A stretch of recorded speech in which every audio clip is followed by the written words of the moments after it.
توحید حق کا وہ پاسدار ممبر پہ بہت بڑا دعویٰ کیا ہے میں ممبر پہ دلیل دے کے جاؤں گا، قرآن سے دلیل دے کے جاؤں گا۔ اسے کہتے ہیں چھوٹا منہ بڑی بات۔ قرآن سے دلیل دینے کی باتیں تمہاری زبان سے اچھی نہیں لگتی، تم تو اس لاریب کتاب کو تحریف شدہ مانتے ہو۔ یہ ہے رافضیت کا اصل چہرہ۔ قرآن سے دلیل دینے کا بھاشن دینے والا قرآنی آیات کو مولوی کی سازش قرار دے رہا ہے۔ اب کوئی قُلِ الرُّوحُ مِنْ أَمْرِ رَبِّ یہ آیت پیش کر کے اس جاہل ذاکر سے پوچھے، روح تو ہر انسان میں ہے اور روح اللہ کا امر ہے، تو کیا آپ ہر انسان کو اُولِي الامر قرار دیں گے؟ السلام علیکم ورحمۃ اللہ وبرکاتہ۔ ان الحمد للہ نحمده ونستعینه ونستغفره ونعوذ باللہ من شرور انفسنا ومن سیئات اعمالنا من يهده الله فلا مضل له ومن يضلل فلا هادي له اشهد ان لا اله الا الله وحده لا شريك له واشهد ان محمدا عبده ورسوله اما بعد۔ سوشل میڈیا پر ایک بد زبان رافضی ذاکر آصف رضا علوی کا ایک ویڈیو کلپ دیکھنے کو ملا جس کا عنوان تھا شیطان اور اللہ کی لڑائی کا راز۔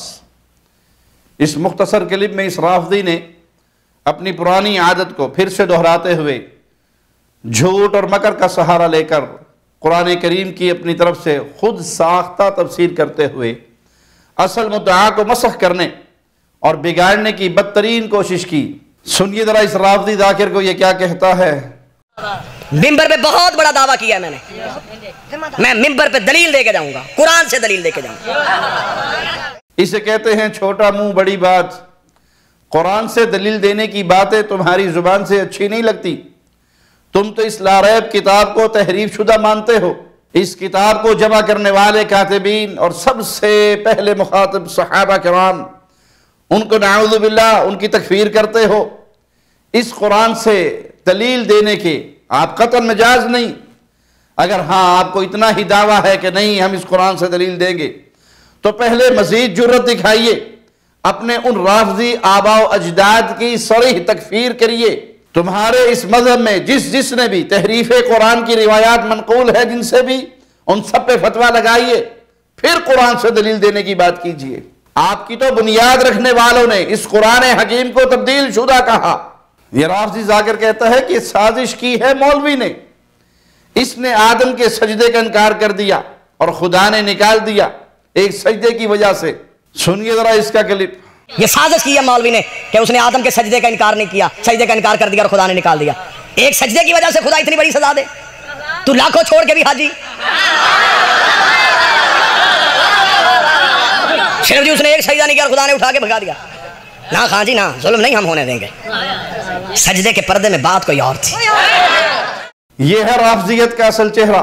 قرآن سے دلیل دینے کا بھاشن دینے والا قرآنی آیات کو مولوی کی سازش قرار دے رہا ہے، حالانکہ قرآن نے جو کئی مقامات پر یہ صراحت کی کہ اللہ نے شیطان کو حکم دیا کہ آدم علیہ السلام کو سجدہ کر، لیکن اس نے انکار کر دیا، تو اللہ نے اسے ملعون قرار دیتے ہوئے ہمیشہ کے لیے دھتکار دیا۔ یہ قرآنی آیات سے ثابت شدہ حقیقت ہے جس کو اس رافضی نے مولویوں کی سازش کہہ کر ان آیات کا انکار کیا۔ آئیے چند آیات ہم آپ کے سامنے رکھتے ہیں تاکہ لوگ جان سکے کہ یہ مولویوں کی سازش نہیں بلکہ اللہ کا کلام ہے۔ سورۃ البقرہ آیت نمبر 34 مالک فرماتا ہے وَإِذْ قُلْنَا لِلْمَلَائِكَةِ اسْجُدُوا لِآدَمَ فَسَجَدُوا إِلَّا إِبْلِيسَ أَبَى وَاسْتَكْبَرَ وَكَانَ مِنَ الْكَافِرِينَ۔ جب ہم نے فرشتوں کو حکم دیا کہ آدم علیہ السلام کو سجدہ کرے تو سب نے سجدہ کیا مگر ابلیس نے انکار کیا اور تکبر کیا۔ دوسرا مقام سنیے قرآن حکیم کا، سورہ بنی اسرائیل آیت نمبر 61 مالک فرماتا ہے وَإِذْ قُلْنَا لِلْمَلَائِكَةِ اسْجُدُوا لِآدَمَ فَسَجَدُوا إِلَّا إِبْلِيسَ قَالَ أَأَسْجُدُ لِمَنْ خَلَقْتَ طِينًا۔ جب ہم نے فرشتوں کو سجدے کا حکم دیا تو ابلیس نے کہا کیا میں اس آدم کو سجدہ کروں جس کو تم نے مٹی سے پیدا کیا ہے۔ اس طرح مزید کئی آیات صراحت کرتی ہیں کہ شیطان نے رب کے حکم کو ٹھکرایا، سجدے کا انکار کیا، اسی وجہ سے وہ ملعون ٹھہرا۔ لیکن نہ جانے اس رافضی کو ابلیس سے اتنی ہمدردی کیوں ہے، جس کی بنا پر ان قرآنی آیات کو مولوی کی سازش قرار دے رہا ہے۔ پھر کہتے ہیں کہ سجدہ آدم کو نہیں ہوا بلکہ روح کو ہوا، اور قرآن کی آیت کا مفہوم بگاڑ کہتا ہے انکار آدم کا نہیں بلکہ روح کا ہوا تھا۔ اس کا مطلب کہ سجدہ آدم کو نہیں، سجدہ روح کو ہوا تھا، انکار آدم کا نہیں، انکار روح کا۔ قرآن کے الفاظ سنیے، فَإِذَا سَوَّيْتُهُ وَنَفَخْتُ فِيهِ مِن رُوحِي فَقَعُوا لَهُ سَاجِدِينَ، جب میں آدم کو پورا بنا دوں اور اس میں اپنی روح پھونک دوں تو اس کو سجدہ کرنا۔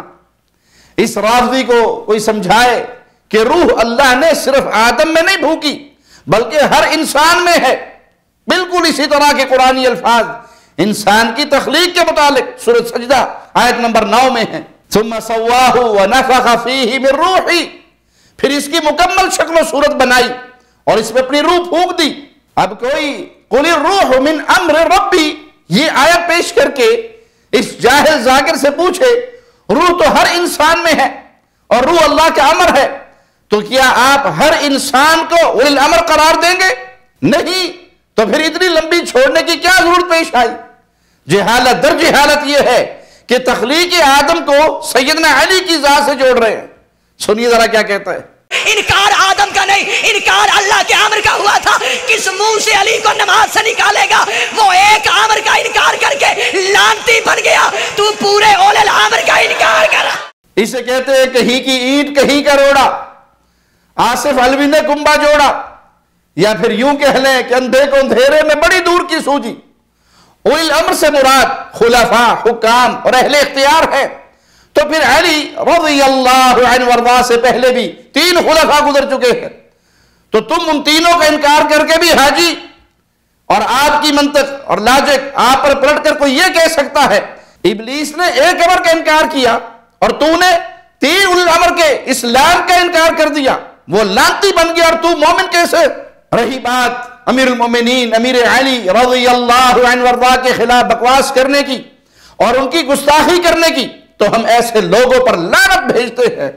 ہم تو دل و جان سے امیر المومنین امیر علی سے محبت کرتے ہیں، سیدنا علی سے محبت کرتے ہیں، حسنین کریمین سے محبت کرتے ہیں، لخت جگر رسول پیارے نبی صلی اللہ علیہ وسلم کی بیٹی سیدنا علی کی زوجہ محترمہ حسنین کریمین کی والدہ فاطمۃ الزہراء سلام اللہ علیہا، ان سے پیار کرتے ہیں، ان سے محبت کرتے ہیں، اور کوئی مومن نہیں ہو سکتا جب تک وہ علی سے پیار نہ کرے، فاطمۃ الزہراء سے پیار نہ کرے، حسن اور حسین سے پیار نہ کرے، ابو بکر عمر عثمان سے، صحابہ سے، اہل بیت سے پیار نہ کرے۔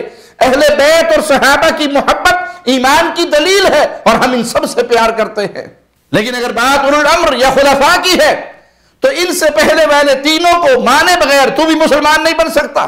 پھر کہتے ہیں کہ ابلیس کا ایجنڈا صراط مستقیم سے ہٹانے کا تھا، اور صراط مستقیم سے مراد علی ہے۔ ایک لمحے کے لیے اس رافضی ذاکر کی یہ بات مان لیں، اگرچہ یہ رائے اور عقل سے قرآن کی تفسیر کر رہا ہے جو خود شیعوں کے ہاں بھی باطل اور حرام ہے، لیکن برسبیل تنزل ہم بات مان لیتے ہیں کہ صراط مستقیم سے مراد علی ہے رضی اللہ عنہ وارضاہ۔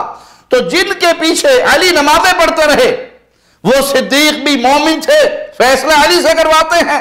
علی نے اپنی لخت جگر ام کلثوم کا نکاح کروایا عمر بن خطاب سے، ان کو بھی صراط مستقیم پہ مان لیں۔ ظاہر ہے علی نے اپنے بیٹوں کو بھی صراط مستقیم پہ چلنا سکھایا تھا۔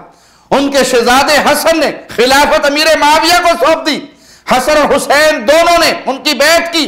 اب نتیجہ واضح ہے، علی والے وہ ہیں جو صدیق، فاروق اور معاویہ کو مانتے ہیں، اور جو صدیق، فاروق اور امیر معاویہ کو نہیں مانتے وہ صراط مستقیم سے بھٹک گئے، اور وہ علی سے بھی سچا پیار نہیں کرتے۔ علوی بننے کے لیے صدیقی اور فاروقی بننا پڑے گا، وگرنہ تم سبائی اور رافضی ہو سکتے ہو، علوی قطر نہیں ہو سکتے۔ اللہ سے دعا ہے اللہ ہمیں صراط مستقیم پہ قائم رکھے، صراط مستقیم پر ہی چلتے ہوئے ہماری موت ہو۔ اقول قولی ھذا واستغفر اللہ لی ولکم ولسائر المسلمین۔ ہر لمحہ قرآن اور سنت کا ترجمان، فضیلت الشیخ توصیف الرحمان۔